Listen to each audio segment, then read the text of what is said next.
Hello everyone, this is Shelly and I am making another video as part of my series called Educating Your Children in Wartime. And if this is the first time you've encountered me, then I want to encourage you to stop and go watch my first video, the one I made it first, called Homeschooling Simply. And that will give you the vision and the motivation behind this series of videos, which I make in this very unprofessional space. Um, but the goal is to get the word out, to get to help share my life with you and how I homeschooled so you can homeschool simply.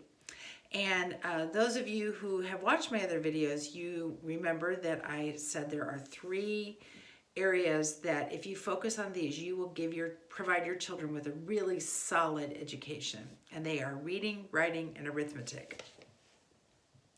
And so this video is going to be part one of reading. This one is going to focus on personal reading. So let me tell you a little bit about that. So personal reading is obviously, it's teaching your child to read. And if you have a child who's young and has not yet learned to read, then it does take some work. I would say primarily endurance. Teaching your child to read just takes a lot of patience. It's not fun. It's not glamorous. It's just diligence. Practice, practice, practice. So I want to recommend a curriculum to you, very simple, called Alpha Phonics. And I'll try to provide you a link either from where you can order it or if they have their own site. I'll put it in the comments. But I used that with my youngest. I had to teach him to read, and there are no bells and whistles with it. It's pretty dull looking, but honestly, as many bells and whistles as curriculum you could get, the bottom line is you just have to kind of endure. Teaching someone to read is just daily discipline. Now, it doesn't have to take long. You actually would want to spend maybe 15 minutes a day working on it with your young one. So it's not a long time of your day. It's just consistency.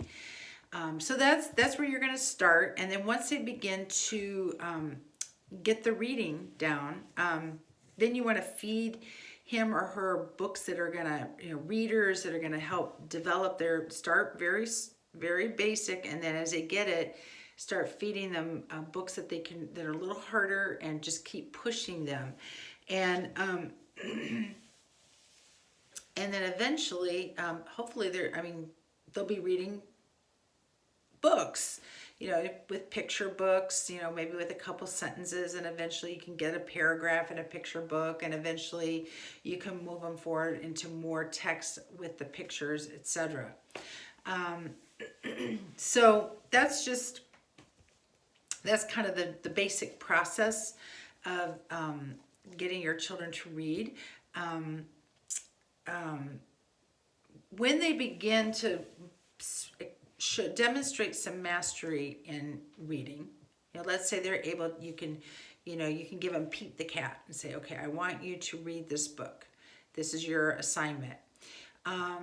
It would be good if at some point, maybe when you're folding laundry or when you're cooking dinner, you have your son or daughter come in and read the book aloud to you. This is really important. And the reason for that is you're going to catch three things, or you're going to watch for three things, I should say. One, are they sounding out and pronouncing the words correctly? So a lot of times kids can think they're reading all right, or they're just kind of lazy and they just want to skip over words. So that's how you catch that. And when you catch that, you're going to discover maybe they didn't get some of the reading rules down properly, and that'll be something you need to practice, or you just need them to embrace the process of slowing down and sounding things out. I mean, we all like to just race through things, right? But unfortunately, when you're learning to read, they do have to slow down, and they really do have to figure it out. So that's one thing you'll catch. The other thing that you're going to catch is, are they actually comprehending what they're reading? So, if the sentence ends with a question mark and they don't say it like a question, then you know that they didn't comprehend what they were reading. Or they're just reading and racing through a paragraph and you go, wait a minute, there's commas there, you should be pausing, there's a period, that sentence ended. You're gonna catch where they're just doing it that kind of on a surface, but not really actually engaging with the story and not comprehending. So that would be something that you would catch.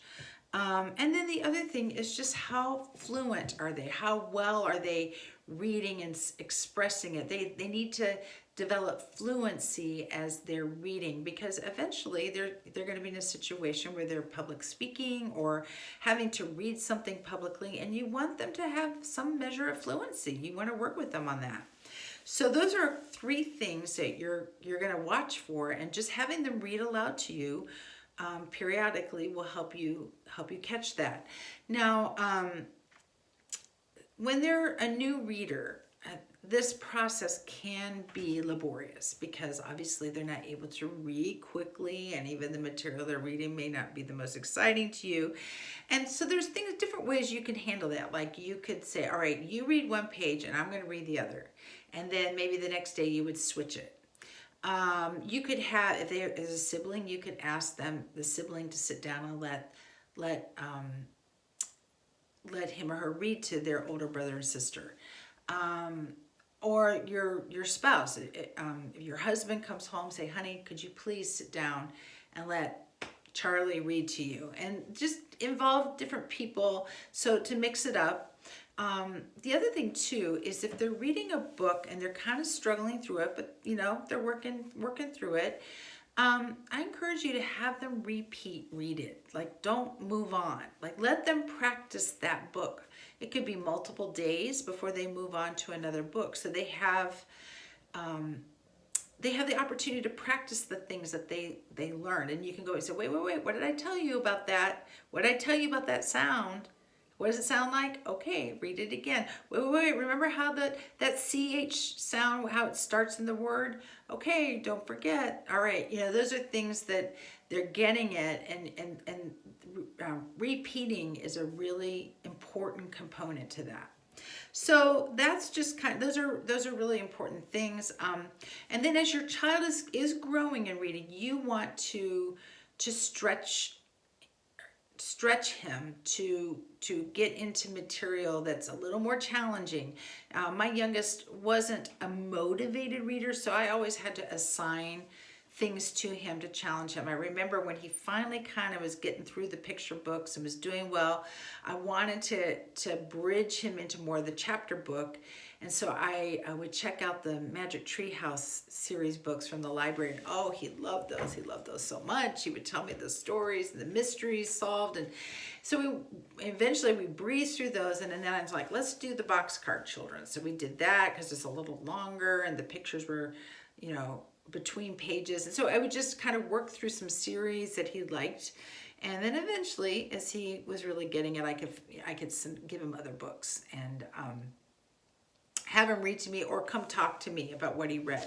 Usually when he enjoyed the book, I couldn't hold him back from talking to me about what he read. So that's how you stretch someone into being a strong personal reader. Now let me just say to you that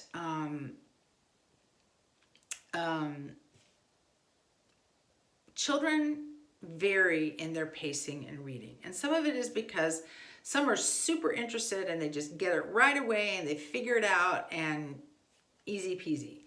Others are like, I don't want to do this. I don't want to work so hard at it. And sometimes they're going to, try to fake their way through it, or they just can't figure it out. And it takes longer for them to learn to read, or some have interest, but it's just hard.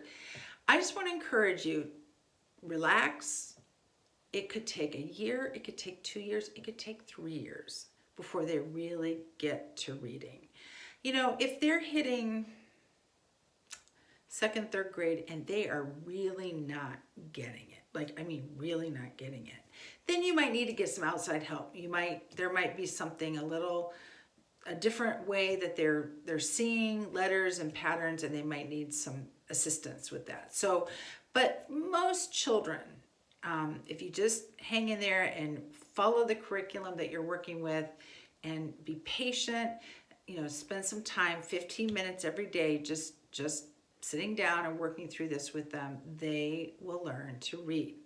Now, if you do have a child that's struggling to get it, and you're, on the one hand, you want them to enjoy reading and you want it to be fun, and yet on the other hand, it is work. So one of the ways that you can add in the enjoyment component is to just layer in some audiobooks for them to read.